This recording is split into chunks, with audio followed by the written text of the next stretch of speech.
Salut à tous, ravi de vous retrouver sur canalturf.com et plus précisément dans cette émission Direct Course, réunion de gala en ce dimanche 4 novembre sur l'hippodrome d'Auteuil avec pas moins de 3 groupes 1 à l'affiche. Concernant le quintet, il a été programmé dans le prix Kaunschenberg, une épreuve disputée sur les haies et qui s'adresse à des chevaux de 5 ans et plus. Voici tout de suite mon pronostic. J'ai placé en tête les pensionnaires de François-Marie Cotin, à commencer par le 5 Tisane, qui reste sur une probante victoire. Vu le style de cette dernière, elle semble en mesure de confirmer dans ce lot, d'autant que son aptitude au terrain lourd n'est plus à démontrer.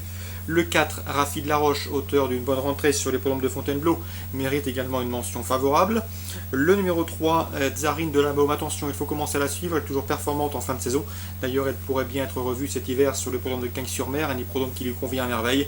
C'est une jument de qualité, elle a du galop, elle ne sera pas contrariée par le terrain. Bref, dans ces conditions, elle mérite également que l'on s'attarde sur sa candidature. Le numéro 1, Brighter Later, c'est le top weight certes, il doit rendre du poids à tous ses adversaires de jour, mais attention, il a été préservé, il a peu couru cette année, il vient d'effectuer une course de rentrée, il devra afficher des progrès sur cette tentative.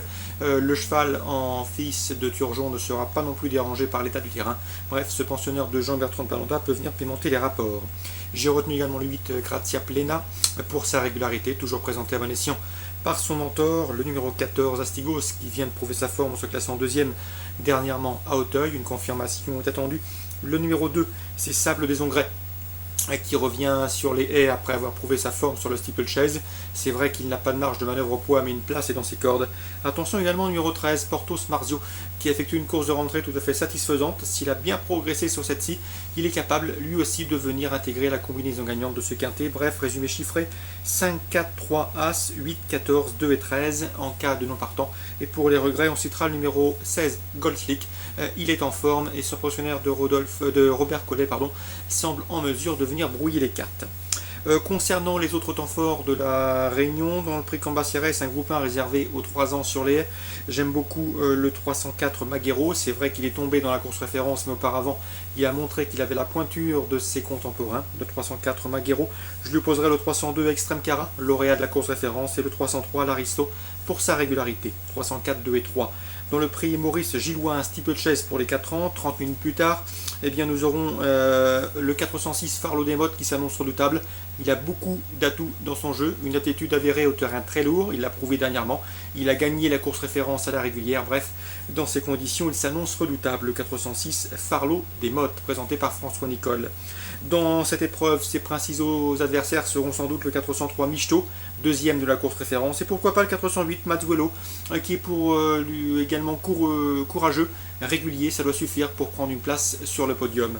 406, 403, 408. Concernant les infos recueillies auprès des pros, eh bien à Saint-Brieuc en réunion 3 dans la première, Franck Delanoë est confiant avec le 114 Westphalie Dumont. La Pouliche répète toutes ses courses. La dernière fois, mardi dernier, au Mont-Saint-Michel, elle avait terminé 3e avant d'être disqualifiée pour avoir gêné et dans sa progression en adversaire, ce qui avait motivé sa disqualification. Quoi qu'il en soit, elle répète toutes ses courses et devrait une nouvelle fois faire l'arrivée, tout du moins pour une place, car le 111 Varad Dermine s'annonce redoutable, elle qui est invaincue en 5 courses.